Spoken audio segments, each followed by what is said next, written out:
একটা চটজলদি জলখাবার বানানোর একটা নতুন রেসিপি তোমাদের কাছে শেয়ার করছি। দেখো, তোমরা চাইলে যাদের কাজের তাড়া থাকে, যারা ভাবছো অফিসে যাবে, তো চটজলদি এই রেসিপিটা তোমরা বানিয়ে নিতে পারো। 5 মিনিটের মধ্যে এই খাবারটা তৈরি হয়ে যাবে। খাবারটা খেতেও সুস্বাদু, বাচ্চারাও খেতে পারবে, বাচ্চাদেরও খুব ভালো লাগবে, সবারই ভালো লাগবে, আমারও তো খুব ভালো লাগবে। দেখো, টমেটো আর অনিয়ন কুচি করে নিয়েছি, এখানে আটা নিয়ে নিয়েছি, আটার মধ্যেগুলো দিয়ে দেবো। এতে একটু লঙ্কা কুচি দিতে হবে, লবণ দিতে হবে, স্বাদ মতো মিষ্টি দিতে হবে। চলো তোমাদের কাছে শেয়ার করছি।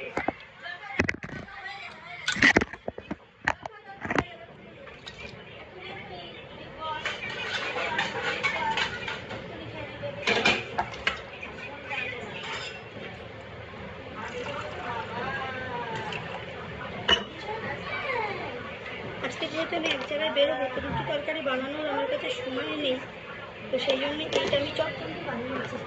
5 মিনিট টাইম লাগবে। দেখো, খেতেও ভালো লাগবে। গরম গরম তুমি বাচ্চাদের সসের সাথে সার্ভ করতে পারো। যেহেতু আমার সোনা খাবে, তো তার জন্য আমি লঙ্কা কুচি দিলাম। এতে লঙ্কা, একটু ধনিয়া পাতাও অ্যাড করতে পারো। যার যে সবজিটা খেতে পছন্দ হবে সেই সবজিটাও তুমি অ্যাড করতে পারো। একটু গাজরও দিতে পারো, একটু কড়াইশুঁটি দিতে পারো। যেহেতু আমাদের কেউ ওসব খায় না, তাই জন্য আমি সিম্পল টমেটো আর অনিয়ন দিয়েই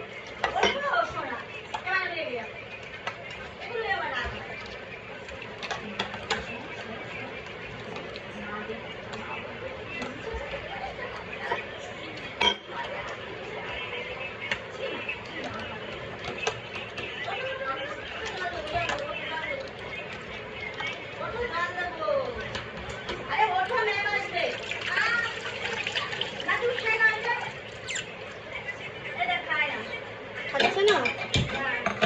হ্যাঁ সোনা, খেয়ে নাও, তাড়াতাড়ি খেয়ে নাও, ছেড়ে দাও।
দেখো, আসলে প্রচণ্ড গরম পড়েছে। আমরা এমনি বাইরের খাবারটা একটু অ্যাভয়েড করি, যতই কষ্ট হোক আমরা চাই বাড়িতে কিছু একটা বানিয়ে নিতে।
দেখো, চটজলদি 5 মিনিটের মধ্যে এই জলখাবারটা বানিয়ে ফেলেছি। তোমাদের কাদের খাবার এই খাবারটা খেতে ভালো লাগে প্লিজ আমাকে কমেন্টে জানিও।